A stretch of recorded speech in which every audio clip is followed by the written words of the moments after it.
É pro teu bem, meu amigo. Tomar as decisões difíceis, focar no longo prazo, fazer o que tem que ser feito. É pro teu bem, eles diziam. E só depois de muito tempo fomos perceber que os nossos pais tinham razão. Será que tem alguma coisa que tu precisa fazer que é pro teu bem e que tu ainda não tá fazendo? Nós estamos aqui para te convencer a mudar isso. E te ajudar a conquistar, vencer, superar os obstáculos da vida. É pro teu bem. Vem com a gente que é pro teu bem. Hoje o assunto é pesado, então para começar descontraindo um pouquinho, terceira vez do nosso amigo Fernando aqui, ele vai pedir uma música e o Bilhério vai colocar essa música na abertura. Tá bom dia. Então a música é Handle with Care, do Traveling Wilburys. Tomara que tu encontre isso aí, Bilhério. Vai encontrar.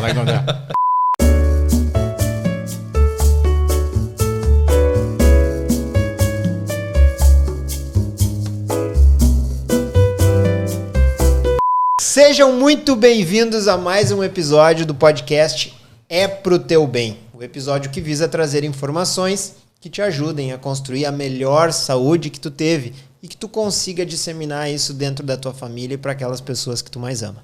Hoje nós vamos conversar sobre um assunto muito delicado, mas necessário, que é o suicídio. E para isso, a gente trouxe mais uma vez aqui nosso grande amigo Fernando Neves, psiquiatra. Seja muito bem-vindo, Fernando. Muito obrigado aí. Terceira vez, né? Então, isso aí, né? Pedir música. Muito bem, Fernando. Seja muito bem-vindo. E como o tema é um tema muito delicado, é um assunto que toca muito a gente, mas é muito importante que a gente venha abordar pela saúde dos nossos ouvintes, eu fui buscar algumas informações de dados relevantes para que a gente possa introduzir bem esse assunto e trazer a sua importância.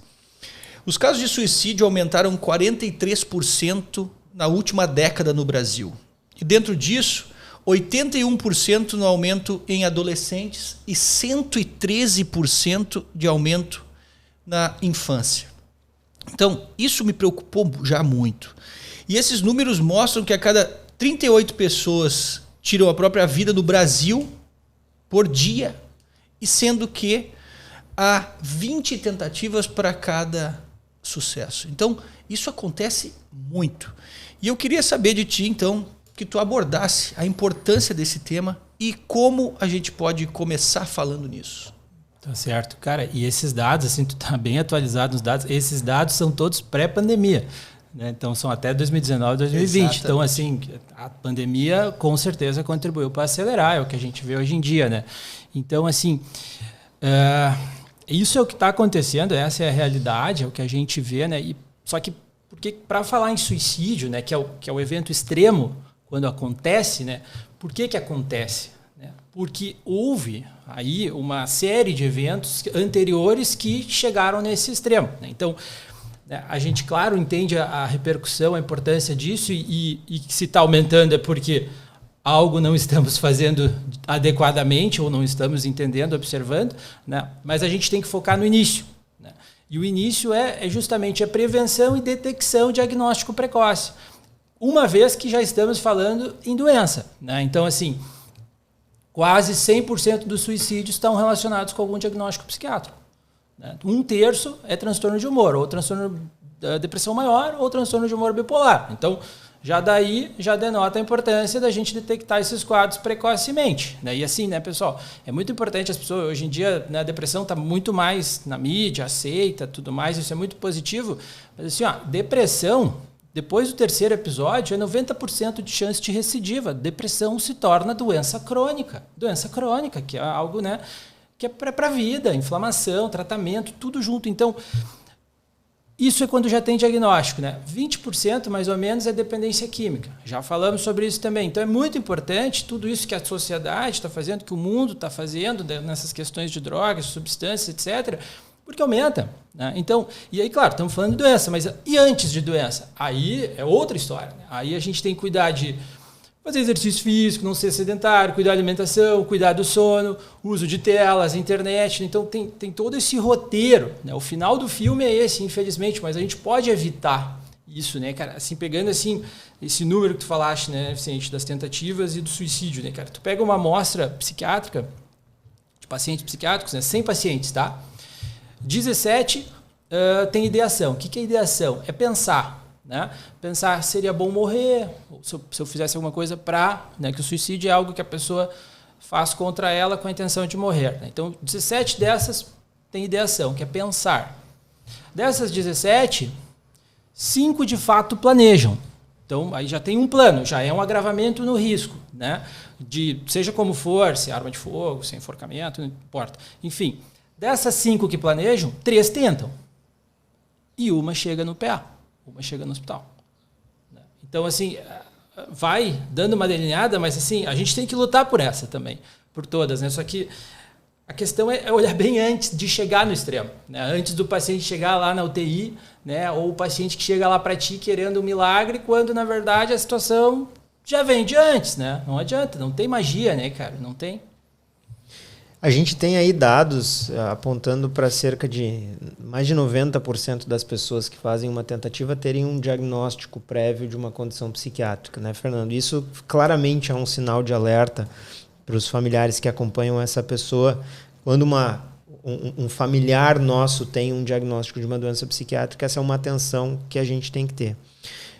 Mas existem dados interessantes também relacionando um aumento do risco da tentativa de suicídio quando existe abuso de álcool, abuso de drogas ou até alterações de comportamento como privação de sono. Como que se faz essa relação? Essa relação ela é um marcador de que o paciente está doente psiquicamente ou a alteração pode gerar algum agravo à condição prévia do paciente? São bem como tu falaste, assim, agravador, algo que agrava, aumenta o risco, né, cara? Então, assim, são tudo complicadores que vão aumentando o risco. Então, o paciente que tem um transtorno de humor bipolar e ainda é usuário de álcool ou cocaína, crack, maconha, o que for, é mais risco ainda que ele tem, porque é mais doença, assim, para a gente dar conta. Então, assim, pensando, né, como qualquer doença, esses tempos tem um colega paulista que ele fala, ele identificou uma relação assim das doenças mentais com a oncologia. E é muito interessante porque é a realidade que a gente vê, né? Doença mental encurta a vida, né? A gente não vê pessoas com doenças mentais muito graves, quando não bem tratadas, com 90 anos, né? Assim como não vê, infelizmente, muitos diabéticos com 90 anos. Então, né? Então ele fala assim que a doença mental ela tem um caráter maligno, como, né, doenças malignas, oncologia, oncológica, etc. Então, assim, é isso que acaba acontecendo, sabe, cara? Tu vai acrescentando patologias muito graves, assim, e danosas para o sistema nervoso central. Né? Então, assim, mesmo assim que, mas antes o paciente já não era alcoolista e também não tinha ideação suicida, tentativa, aí veio a desenvolver depois, sim, houve um deterioro, né, um agravamento, e esse paciente foi adoecendo. E aí a gente entra em questões, assim, muito maiores para a gente conseguir fazer uma classificação de risco, né? Quando a gente está avaliando um paciente em risco de suicídio, né? Por exemplo, além do diagnóstico do que tu está vendo ali da foto, assim, né? Vamos dizer, né? Uso de substância, tem um quadro depressivo, tem um transtorno de humor bipolar, tu tem que avaliar a história dessa pessoa. Teve tentativa anterior? Aumenta o risco. Só foi ideação, não tentou? Como é que foi essa tentativa? Foi grave? Porque o risco ele também vai aumentando, né? Então, assim, e às vezes a gente vê situações assim de pacientes aqui no nosso PA, aqui do hospital, aqui na cidade, né? De que a primeira vez foi com uma quantidade de medicamento, a segunda vez já foi com uma quantidade muito maior. Entende? Está tendo uma escalada até que uma vez acaba acontecendo o evento e a gente não consegue reverter, né? Então, e outras questões que a gente avalia, né, cara? Por exemplo, trauma precoce. A gente tem que avaliar a história dessa pessoa, a infância, a adolescência, como é que foi a gestação dessa pessoa, porque tudo isso aumenta o risco de já ter mais doença. Situações assim também de violência, abuso, tudo isso vai juntando, sabe, nessa soma de risco e adoecimento e dano, né? E aí, claro, assim, situações muito interessantes, assim, que, por exemplo, vai acontecendo alterações genéticas ao longo, né, desse processo, né? Então, alterações epigenéticas, né? Os genes vão sendo alterados pelo adoecimento, né? E isso é muito sério, porque na largada estava bom. E a partir disso foi sofrendo, claro. Aí por isso que é tão complexo a saúde mental, né? Porque é lá antes, questões sociais, né? Questões assim de saneamento básico, educação, né? Os pais terem uma condição econômica legal para cuidar de seus filhos, é tudo muito antes, né? E aí a consequência vai se somando doenças ou problemas, né? E aí aumenta o risco de chegar nisso, né? Então, assim, quando o paciente vem, assim, eu investigo e tal, e aí até para falar, por exemplo, para um dependente químico, cara, vai ficar pior, né? Eu conheço esse filme do início ao fim, né? Aí como tu já, né? Enfim, com os pacientes vocês também, né? Então a gente sabe como é que começa, como é que é o meio, como é que é o fim. Então, assim, mas eu nunca cheguei a esse ponto de pensar em alguma coisa. Sim, ainda, cara, mas se tu não mudar esse percurso, o fim é esse. Tá agregando comorbidade. Exato, e deixando essa história correr, né, cara? E aí tu não tem controle, né, cara, para saber se vai ou se não vai. E aí essa pessoa que tem um histórico assim de risco, história familiar de doença mental, né, de suicídio, de internação, né, enfim, dependência química, isso tudo sinaliza, né, para que esse paciente, cara, tu tem um risco dentro de ti, assim, na tua história, que uma hora bate, cara. Nós vamos pagar para ver. Eu costumo dizer para os pacientes, quando a gente chega numa situação assim de um paciente com risco de suicídio, e aí falo para a família, que aí tem que conversar sobre internação e tal, né, cara, só tem que dar certo uma vez. Para todo mundo sofrer e amanhã nós vamos num velório. Entende? Então, assim, cara, não dá, né? Então a gente cuida antes, né? E dá para cuidar. Que nem tu falaste, assim, nesse dado, né? Mais de 90%, quase 100% tem um quadro psiquiátrico. Então dá para a gente tratar e evitar que chegue nesse ponto, né? Claro, quando chega a gente vai ter que resolver. E como tu estavas falando, a base, né? Da onde vem tudo isso que vai culminar com este evento catastrófico. Mas tu estava falando aí e a gente vai identificando. Claro, tu és psiquiatra e tu tem uma capacidade de leitura das pessoas em conversa muito maior do que a nossa, que nós somos médicos de outras áreas. Mas por sermos médicos, a gente também lê pessoas, né? A gente, numa consulta, conversando com a pessoa, vai identificando algumas coisas e também consegue ler comportamentos de pessoas do seu convívio. Então, muitas vezes, o que a gente identifica e a gente vive nesse meio médico e chegam essas informações mais do que para os leigos, é que a gente sempre pensa, pô, que desastre, que coisa triste isso aconteceu, mas, ao mesmo tempo, vem aquela coisa, mas não me surpreende, porque já tinham alterações de comportamento, já tinham algumas coisas. Então, como tu disseste, toda essa base que veio culminar com isso, mas o que a gente pode identificar nessas pessoas em alteração de comportamento ou desempenho de trabalho, de escola, que começam a nos dar suspeitas ou levantar sinais mais importantes que esse evento possa vir a acontecer? Bem como tu falaste, né, Vicente, assim, a gente consegue ir detectando algumas situações. Claro que aí, né, tu falaste assim, concordo, assim, né, o médico por si só já é uma pessoa que identifica situações, é a questão da observação, né? Claro que isso vai do interesse de cada um também, né? Então a gente sabe, né, de cada um, né, na sua profissão, do seu interesse com o paciente, de olhar. Porque se está ali, mas tu não perguntar ou não investigar, vai continuar ali e vai passar batido até que alguém se dê o trabalho de perguntar, né? Mas então, assim, é determinante a alteração de comportamento, principalmente pensando em criança e adolescente. Então, assim, e aí foi algo que a pandemia nos atrapalhou bastante, porque ela empurrou todo mundo para essa alteração de comportamento, né, e jogou muitos jovens para dentro da rede social e da internet e do isolamento, né, social, porque não podia, né, interagir, sair de casa, etc. Né? Então, assim, essas mudanças são determinantes. Então, aquela criança que não brinca mais, ou quer brincar menos, sabe? Ou come menos, ou come demais, ou não dorme, ou dorme demais. Tudo assim, para mais ou para menos, tá? Adolescente já tem uma questão de sono maior, mas assim, muito mais sono, ou muito mais insônia, né? Muito desinteresse com as suas atividades, o que gostava de fazer, seja o que for. Na questão alimentar também, menos ou mais, né? E na escola e com pares, aí a interação diferente, reduz o que gostava de fazer, as conversas. A rede social, né, a gente bate muito nisso, mas assim, ela traz coisas boas, a tecnologia sempre traz coisas boas, né? A gente tem que também saber identificar isso, né?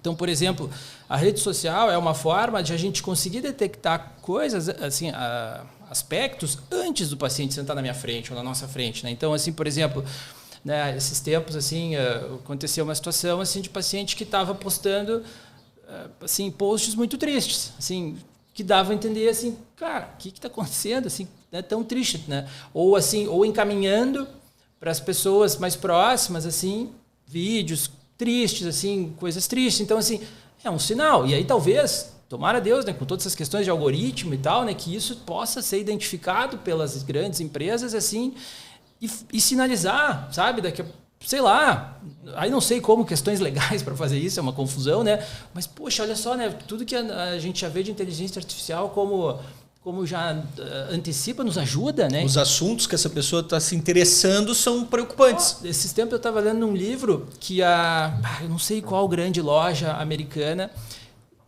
pela questão de identificar o que a pessoa olhava ou comprava, ela conseguia acertar quase 100% das mulheres que estavam grávidas, antes das mulheres saberem que estavam grávidas. Ele já, o algoritmo da loja já conseguia ver que aquela pessoa estava se interessando por... Né? E aí é a coisa linda do ser humano, né? O hormônio já estava mudando sem a pessoa saber que estava grávida, e aí quando vê, confirmava porque ela começava a comprar fralda, ou roupinha de criança, ou mamadeira, bico. Sim. Então, poxa, isso é uma baita mão na roda para nós. Eu não estou toda hora, nós não estamos toda hora com nós para dentro de mão dada cuidando deles, né? Eles têm que se cuidar. Então, assim, esses sinais, assim, são bem importantes, sabe? E dá pra gente ver em casa. Só que, claro, né? A gente tem que estar também disposto, atento. Nós, como médicos, e as famílias, né, cara? Fernando, a gente tem um dado histórico, já sempre foi assim, de que homens cometem aí cerca de 3 a 4 vezes mais suicídio do que mulheres. Essa diferença tão drástica entre gêneros tem alguma explicação? Cara, a relação que se faz é o seguinte, assim, por exemplo, se tu pegar o principal diagnóstico, assim, né? A gente falou, depressão, né? Que é muito importante, assim, a gente falou antes, né? Relacionado com 1/3 dos transtornos, quer dizer, os transtornos de humor relacionados com 1/3 dos casos de suicídio. Né? E aí depressão mais prevalente. As mulheres têm mais depressão, assim, o dobro do que os homens, tá? O que acontece é que os homens, as tentativas dos homens, elas são com métodos mais letais. Então, é a questão da letalidade do método. Né? E nas mulheres são menos letais. Então, as mulheres têm muito mais tentativa e menos, né, letalidade no sentido de que atingem menos o desfecho. Né? E os homens, aí menos tentativas porque o método é mais letal. Isso acontece. Claro que aí outras questões comportamentais. Né? Quem que a gente mais atende no consultório? Mulheres. Né? Eu brinco com meus alunos assim que as mulheres vão dominar o mundo, né? A gente tem que se comportar, senão elas vão nos correr do mundo. Né? Então, assim, as mulheres, por uma questão, acredito, instintiva, biológica, elas se cuidam mais, elas procuram mais, elas vêm antes. O homem é difícil, né? Tem que vir pela orelha, né? Ou quando está um horror a situação, né? Então, isso também. E aí, como eu falei para vocês, né, que é um extremo, né? Então, assim, no sentido de que tem uma história, um curso de evolução e aí vai ter uma piora, quando vem está muito grave. Né? Assim, tem dados assim, de que cerca de 50% dos suicídios é na primeira vez que acontece, assim, que não deu, sabe? Então, isso é um problema. E aí, claro, existem questões assim de resistência com saúde mental, né? De não querer procurar ajuda, de não aceitar aquelas coisas, psiquiatra para louco, essas conversas. E aí vai mais adiante, tentativas mais graves, infelizmente, né? Esses números muito maiores em homens, né? E aí acaba acontecendo dessa forma, né? Mas a gente pode identificar precocemente, né? Tem como. Perfeito. E nessa introdução que eu estava apresentando antes ali, um dos dados era que os grupos etários que mais teve aumento foi crianças e adolescentes. E por que tu correlaciona essa mudança? Por que isso vem aumentando mais nessa faixa etária? E isso nós estamos falando em dados pré-pandemia. Uhum. Eu imagino que nos próximos serão maiores ainda. No que tu te baseia ou no que tu tens a ideia de que isso vem a ser, essa mudança ser cada vez maior? Cara, assim, a pandemia foi um fator muito complicador, assim, né? Muito grave, né? Porque não foi só a questão assim, da alteração na vida das pessoas, né? Mas foi o que ela deixou o campo perfeito, assim, sabe? Para a questão do isolamento social e a questão da rede social, internet, telas, o que for. Né? Então, e sedentarismo, que já são gerações assim que fazem menos esporte, assim, que têm menos atividade física. Né? Então, assim, o que está acontecendo, cara, é que assim, teve a pandemia e pegou essa geração. E, além disso, aí é um assunto delicado, tá? Mas, assim, é uma geração mais frágil emocionalmente. Tá? A gente vê na prática. E eu digo para eles, assim, para não pegar e jogar em cima deles, não, mas é que o mundo está mais complicado. O mundo na nossa época era mais fácil de lidar. Tem muito mais estímulo, tem muito mais coisas para dar conta agora. Né? Então, tem muito mais situações que entram, né, na vida deles e que acessam eles e que buscam. A gente não tinha que interagir o tempo todo com todo mundo que a gente conhece através do celular. A gente está aqui junto e depois a gente ia embora e sei lá quando que a gente ia ver alguém, sabe? No caminho está muito difícil, né? Ia ver alguém em casa ou quando saísse de novo. Então tudo isso acelera muito todas essas situações que têm que ser lidadas, só que aí tu tem que ter ferramentas. Então tu pega assim, poxa, olha tudo que a gente tem de condições assim de acesso à informação, tecnologia, tudo mais. Poxa, é para ser o melhor momento do mundo, né, de mais preparado. Como é que a gente vê tanto despreparo assim né, que acaba estando relacionado com os dados assim de adoecimento? É porque na verdade, né, não houve, né, esse desenvolvimento emocional, né, assim, para lidar com as situações da vida. E aí, claro, o mundo complicou bastante, teve pandemia, essas crianças pararam de interagir, né, tu pega uma geração inteira que é uma luta fazer um esporte, sabe? Ou qualquer atividade física, na verdade. Né? Então, isso é um problema. E assim, claro, né, aí diretamente um ponto central, sono. Né? Destruiu o sono. Né? Então, assim, que já é uma tendência assim, natural da fase da vida, né, de ter problema de sono, porque tem uns processos lá que tem que acontecer, de dormir mais tarde, o desenvolvimento do cérebro ele ainda está acontecendo, então tem uma troca nesse sentido. Então, já era favorável para isso, né? E aí trouxe mais esse complicador.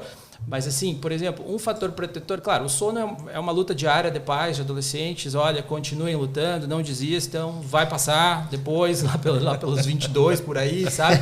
Continuem, sigam nessa luta, não desistam, tem que fazer dormir, vai ser um inferno todo dia, vai. Mas outro ponto, pessoal, é atividade física, sabe? E aí, o que for, tá? Caminhada, crossfit, bicicleta, musculação, o que for tá valendo, tá? Porque não só pelos benefícios físicos óbvios, né, da atividade física, né, mas e aí claro vai pegar sol, vai se sentir melhor com o seu corpo porque vai estar mais em forma, autoestima, toda essa questão de imagem, né? Mas o que acontece, né? O esporte, né, ele favorece o desenvolvimento de ferramentas emocionais para lidar com as coisas da vida, frustração, decepção, né, alegria, persistência, né, que a rede social não ajuda nisso, né, e estar isolado, né. Então não precisa, né, pensar, e aí focando assim, eu acho muito importante, assim, penso assim nos pais, nas mães, né, isso é algo determinante, sabe, mesmo que não goste, sabe, a gente faz as crianças, todo mundo, uma hiper preocupação que não pode comer açúcar até os 50 anos, não sei o quê, não pode, né, não pode buscar nada assim de qualquer coisa de alteração, porque carne, não sei o quê, produto, claro, lógico que tem que cuidar, a gente sabe, mas aí a gente não vai focar no esporte também, sabe? Junto disso, cuida do sono, não sei o quê, não tem o horário regrado. Então, mas o esporte, sabe? A atividade física, a gente tem que buscar, né, as crianças assim que elas desenvolvam isso. E assim, ó, pessoal, é muito mais fácil a gente começar a gostar de uma coisa mais cedo, né? Do que depois desenvolver isso, né? Então, assim, por isso, né, que as coisas estão acontecendo. É o resultado. A gente vai ter que trabalhar bastante. Tem um dado que, assim, mostra bem assim que a gente não está trabalhando, entendendo direito. Né? No mundo, suicídios estão, na média, diminuindo. Nos continentes, como média, tudo, estão diminuindo. Onde está aumentando? Nas Américas. Né? Tem os dados do Brasil, Estados Unidos também. Então, assim, cara, nós estamos falhando, sabe? Porque dá certo, tem como fazer, estão fazendo. Estão fazendo. Né? Então, assim, acredito que esse processo agora, cada vez nós estamos mais focados nisso, né? Depois vem aquelas brincadeiras de Instagram, assim, aqueles filhos que não saem de casa, ou que não trabalham, ou que não conseguem terminar a faculdade, não sei o quê. Mas, claro, assim, poxa, né? Tem todo um processo de adoecimento acontecendo, como é que essa pessoa vai se encaminhar na vida, né? E, assim, aí, claro, vão chegar os casos graves, né?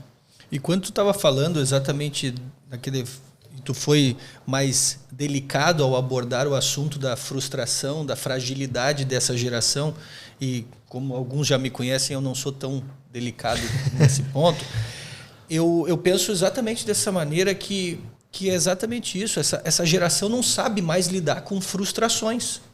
E ao não lidar bem com uma frustração, não saber perder, não saber ser derrotado em algum momento e lutar para melhorar, acha que o caminho é esse. Então, perdi, vou perder tudo, sabe?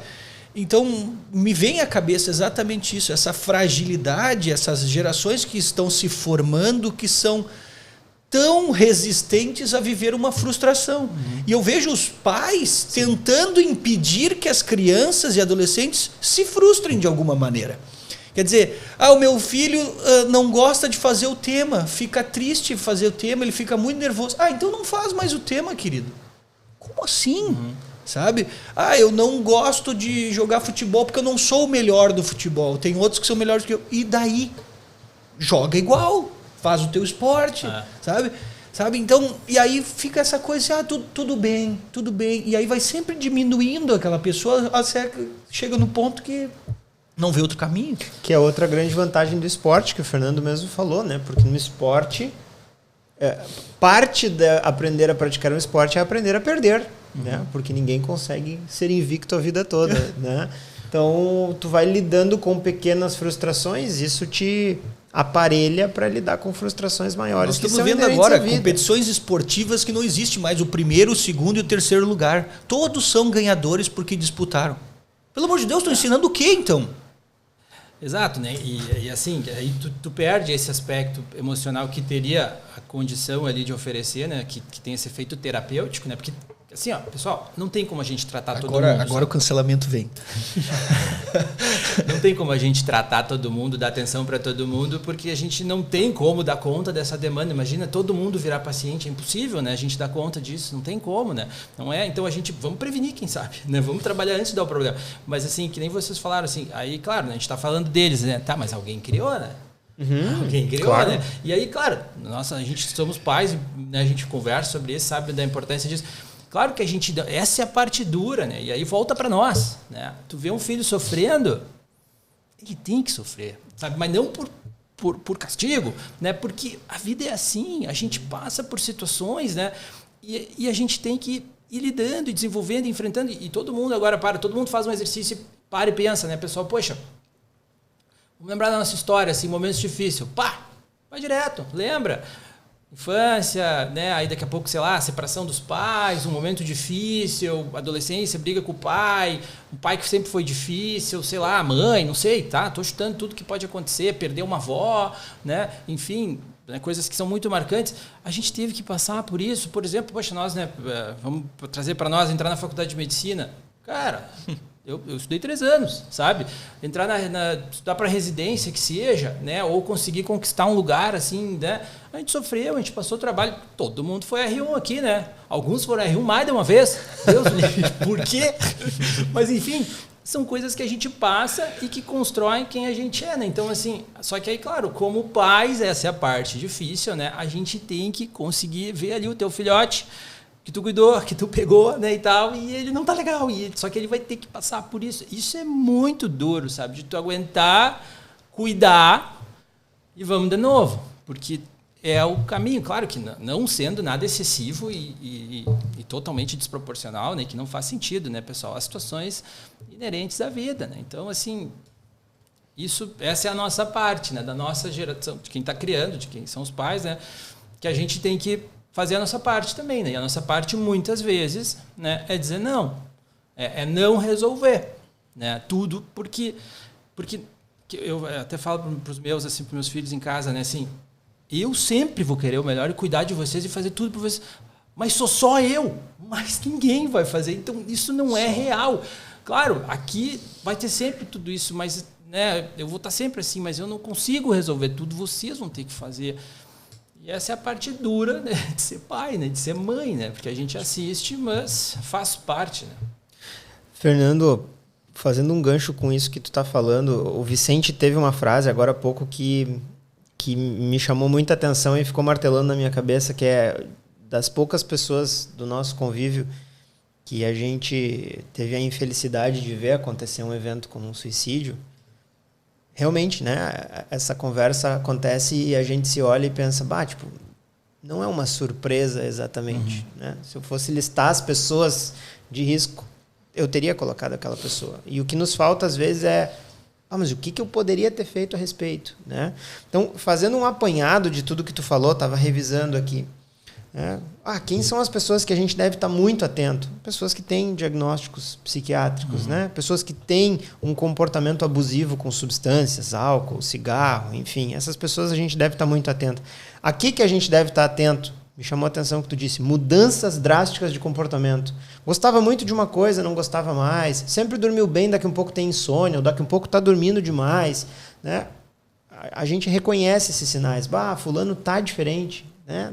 Não sorri mais, ou então, né, tá com um comportamento inapropriado e tal. Então, no momento que a gente passa por essa triagem, a gente identifica, poxa vida, tem uma pessoa próxima a mim que está sob risco. No contexto de amigo, no contexto de pai, o que a gente pode fazer? O que tu recomenda para a pessoa que chega para ti e diz assim, Fernando, meu filho pequeno tá diferente, ou então o meu cônjuge está diferente, ou então o que a gente pode fazer a respeito disso? Cara, é justamente assim isso, né? É observar e aí tomar uma atitude, né? O ideal é conseguir conversar sobre, assim, né? Não precisa já chegar direto, né? Falando dessa situação assim mais grave, né? De pensamento de suicídio, mas dá a chance de ver assim, olha, tô vendo que tu tá diferente, o que tá acontecendo, tu quer conversar.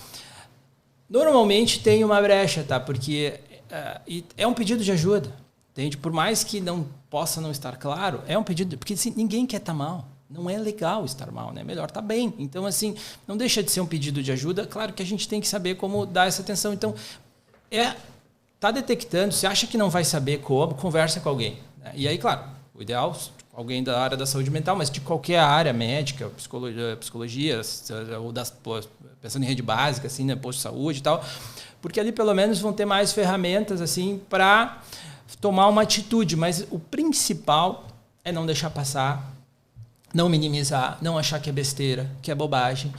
Para de pensar nisso, tira da tua cabeça. Isso é besteira, isso é falta de ocupação, é falta de ter o que fazer. Porque isso fecha a porta, sabe? Não nos ajuda, porque aí difícil vai ser voltar, porque se vão dizer que é besteira ou que não sei o que é, não vai ser valorizado. E o pior, ainda pode ter o efeito ainda mais danoso, que é achar assim, eu sou um fraco, eu sou um boca aberta, não sei o que, de estar com isso na cabeça, sabe? Aí bota mais longe ainda de nós, sabe? Então isso é muito ruim, sabe? Claro que o outro tem indicadores maiores. Tu deste exemplo de quem tem família, de quem tem amigos, tem pessoas que muitas vezes têm muito poucas redes, assim, né? Então quando de redes sociais, no sentido não rede social de Instagram, rede social de interações, de amigos, de grupos, de trabalho, o que for, da academia, enfim.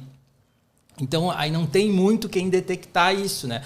Uma vez aconteceu que quem me encaminhou um paciente foi um chefe de uma pessoa, sabe? Que já me conhecia, que falou, olha, eu tô vendo que essa pessoa tá diferente do trabalho, eu não tenho relação, é só meu funcionário, mas ela tá muito estranha, sabe? Tá muito diferente. Então, imagina, né? O cara convive com a pessoa de segunda a sexta, das 8 às 5, né? Qual é a responsabilidade? E não era uma relação de amizade, assim, era só uma pessoa que trabalha, mas ela percebeu, claro, já era uma pessoa que tinha um olhar diferente, mas detectou, encaminhou, assim. Então, esta pessoa... Talvez preveniu o evento. Não, talvez não, preveniu, porque aí, assim, essa história até é bem marcante, porque dá para falar de uma outra situação de fator de proteção. Aí essa pessoa aqui na nossa cidade, a gente tem muitas essas pessoas que foram transferidas dessas grandes corporações, né, que veio de outros países, de outras cidades, enfim, e veio para cá, só trabalhar, não tinha nenhuma relação, a não ser de trabalho, mas não era uma relação íntima, né? E aí veio. Aí conversando, era uma situação bem grave, de fato, com ideação, plano, só não tinha tido tentativa, mas era muito fácil porque morava num prédio muito alto, né? Então, assim, aí, bom, tá, não tem família, não tem namorado, não tem nada, não tem amigo, né? Essa questão do chefe não é a ideal para a gente envolver, tá, né? Aí eu tenho que tentar achar algo, assim, né? Aí os pais já tinham falecido, não tinha irmão, assim, situação bem delicada, né? Aí, assim, tá, aí eu falei assim para ela, né? Se acontecer alguma coisa contigo, né? Quem que vem na tua cabeça, assim, de que vai precisar de ti? Aí pensou um pouquinho, assim, meu gato. É esse gato, vamos se agarrar. Esse gato é a minha salvação. Como é que vai ficar o gato? Ninguém vai ver esse gato. Ninguém vai demorar não, a moça realmente só vai uma vez por semana, às vezes então assim, aí a gente tem que achar ferramentas assim para ter um fator de proteção, sabe? Nem sempre a gente tem. Essa vez eu achei esse gato, deu certo, e aí tem uma questão do tratamento, né? O tratamento tem algumas questões, algumas terapêuticas mais novas assim que tem um efeito mais rápido, mas medicação 1, 2 semanas de efeito. Então, nesse período, a gente vai ter que ter um cuidado muito grande nessa pessoa. Claro, se eu tenho suporte é uma coisa, se eu não tenho, a situação é outra, né? E eu não trabalho, não me sinto seguro com internação domiciliar. Né? Tem colegas, tem pessoas que fazem, eu não me sinto muito seguro, porque assim, tu está transferindo para aquelas pessoas uma responsabilidade técnica, né, que elas não têm preparo. Né? E é uma mãe olhando para uma filha, um pai olhando para um filho, um marido olhando para uma esposa.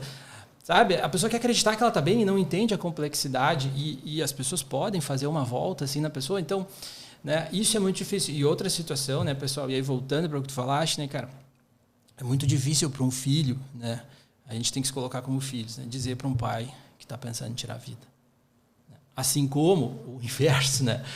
Um pai escutar isso de um filho, daquele bichinho que tu viu nascer, que tu cuidou, que tu não sei o quê, e aí ele te dizer um negócio, cara, é devastador. Então, assim, né, claro, sempre quando tem, eu trago para dentro, assim, ó, falo, né, para deixar ciente dos riscos, e aí a gente tem que conversar também sobre... porque, assim, eu não consigo lá no meu consultório pegar pela orelha e levar para dentro do hospital. Né? Eu dou a indicação da internação, e a pessoa e a família tem que fazer, mas muitas vezes eles não fazem, né? Então eu tenho que passar todo o panorama. Vai demorar uns dias, nós vamos sair dessa, mas vai demorar. Mas não pode ratear, não pode bobear, tem que ficar de olho. Tem arma em casa? Tem, vamos sumir com essa arma. Aí, claro, um problema na nossa região é assim, tem veneno, tem corda, então vai ser mais difícil de controlar, né? Mas tira o carro, tira a moto, tudo que a favorece. Então, claro, aí já indo mais adiante. Intervenção. Exato, então por isso, cara, eu boto no hospital... Bonitinho, tudo certo. Claro, aí numa enfermaria psiquiátrica, né? Tudo bonitinho, controlado, sabe? O pessoal tá atento, sabe? Entende? É uma situação muito mais segura para todo mundo e muito menos sofrida, né, cara? Uma família, seja quem for, familiar, ficar acompanhando aquilo, vendo, não tá melhorando. Sim, porque tá no script, leva uns dias, eu não consigo acelerar isso. Não é porque nós estamos no Brasil, pessoal. Se nós estivesse na Suíça, Japão, na Alemanha, Canadá, né? É igual, né? O trâmite, assim, a evolução do processo, né? Então, isso tudo é muito delicado, claro, mas assim, voltando para a tua pergunta, né, cara, é conseguir dar uma atenção, aceitando a ideia de falar sobre isso. Né? É identificar, falar sobre isso de forma sutil e sem minimizar os sintomas e procurar ajuda rapidamente. Exato. E assim, falando até assim, ó, medidas assim maiores que eu acho super interessante, olha que legal. Uma forma que existe é precipitação, né? Então é se jogar, né? E tal. E nos Estados Unidos tem aquela ponte em São Francisco, que é o Golden Gate, e fizeram um projeto, porque lá até não sei que ano já tinham acontecido 1.600, 1.700 casos de óbitos, né? Em função da ponte. Isso, né? Principal ponto no mundo. E aí, assim, o que se criou assim, ó? Porque o caso mais difícil é a tentativa por impulso. Porque o cara que está planejando, que está conversando, ele me dá uma chance, entendeu? No impulso eu não tenho a chance, eu perdi a chance. Claro, e aí nós temos que ter percebido antes, assim, antes do impulso vir. Por isso que, isso é super importante falar assim, o paciente vê assim, não, mas eu não vou pensar nisso de novo. Cara, tu não tem como me prometer, assim, eu até acredito que tu queira me prometer isso, mas não tem, é que nem eu prometer que minha barba não vai crescer, ela vai crescer, sabe? Eu não tenho controle sobre isso e tu também não tem.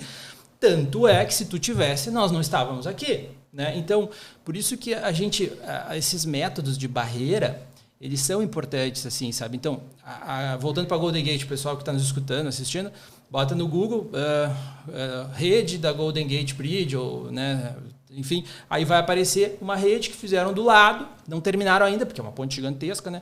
Mas está custando uma fortuna, que ela é larga bastante, assim, e quem tentar vai cair na rede, vai disparar um monte de luz e o pessoal vai vir. Né? Então, assim... Já diminuiu bastante, já diminuiu, sei lá, porque não está toda a rede, todo o percurso pronto, até onde eu sei. Mas já diminuiu 20% a 30%. Por quê? Porque era o momento ali, era no impulso, a pessoa quase... E aí, sabe? Tem uma outra dessas intervenções que foi na Coreia do Sul, que é a Ponte Mapo, agora é chamada de Ponte da Vida. A Samsung, aconteceu muitos casos de suicídio nessa ponte lá em Seul, na Coreia do Sul. Aí a Samsung teve uma ideia de fazer por inteligência artificial, sensores, não sei o quê, né? Montou, levou um tempão para ficar pronto, sensores que sentia assim quando uma pessoa parava muito no lugar. Aí ligava umas luzes coloridas, legal, ficava passando mensagem assim: quem sabe tu vai conversar com a tua mãe? Tu já falou com teus filhos hoje? Tu já pensou no teu cachorro? Sabe? Frases legais, assim, ó, diminuiu 85% os casos na ponte. Então, era um momento ali que não tinha ninguém, sabe? Assim, para dar esse... Então, por isso que é muito legal a gente falar sobre isso, porque, poxa, é evitável, a gente pode tomar atitudes e fazer... Essas ferramentas nas pontes já ajudam bastante. Imagina o que a gente pode fazer no dia a dia. E aí até, de novo, né, o que até a tecnologia pode nos ajudar.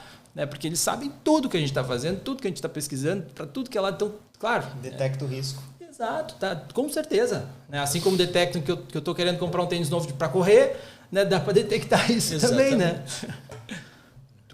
Muito bem. Acho que vamos abrir para o comentário final. Eu acho, com certeza. Foi muito ilustrativo. A gente pulou, acho que 4 ou 5 perguntas, porque o Fernando ele vai sozinho. Né? Ele já é quase um co-host do É Pro Teu Bem. Exatamente. Muito bem. Fernando, então, como em todos os nossos episódios, a gente abre esse espaço final para que tu entregue a tua mensagem, a importância desse tema e fale para os nossos ouvintes, para as nossas pessoas, de que maneira, que medidas a implementar para que a gente possa reduzir os índices, os números desse evento. É antes, né, pessoal? A gente vamos trabalhar antes, né? Então, assim, prevenir em todos os sentidos, não só quando já está com sinais de algum adoecimento, seja qual for, um quadro de ansiedade, um transtorno depressivo, né, um uso, está começando a fazer um uso abusivo de substâncias, que depois disso, né, tem grande chance de virar um problema maior com substâncias, né, com drogas, enfim, álcool, né, é antes, né? Então, assim, esses cuidados, assim, de a gente conseguir, né, ajudar os nossos filhos, as pessoas próximas de nós a lidar com frustrações, com situações, conversar sobre os sentimentos, fazer esporte, atividade física, seja o que for, tá? Não precisa pedalar 500 quilômetros, não precisa fazer crossfit, não sei o quê. Não, cara, academia tá valendo, dançar. Se tem uma paciente, né, eu tava conversando com ela esse tempo, tu tem que ver um exercício pra ti. Mas eu não gosto de fazer nada, cara. Tá, mas vamos tentar. Eu gostava de dançar conta, tá valendo. Dança agora 3, 4 vezes por semana, tá faceira. Então, assim, esse tipo de medidas. E aí, claro, tem que cuidar, né? Rede social, assim, o tempo de tela, o sono é fundamental, a alimentação. Né? Então, assim, tomando esses cuidados antes, né, a gente evita os problemas maiores, né? Que se acontecer, tá bom, nós vamos resolver também, nós vamos ter que dar essa atenção e nós vamos cuidar. Mas a gente pode evitar, né? Tudo que a gente pega mais na largada é mais fácil de resolver, né? Perfeito. Então, aqui a gente trouxe mais um tema que consideramos muito importante para a saúde de todos vocês. A gente trouxe um convidado gabaritado, preparado sobre o assunto e espero que esse tenha sido mais um episódio que venha a te fortalecer, a melhorar a tua vida e sempre lembrando, a gente traz tudo aqui o que é pro teu bem.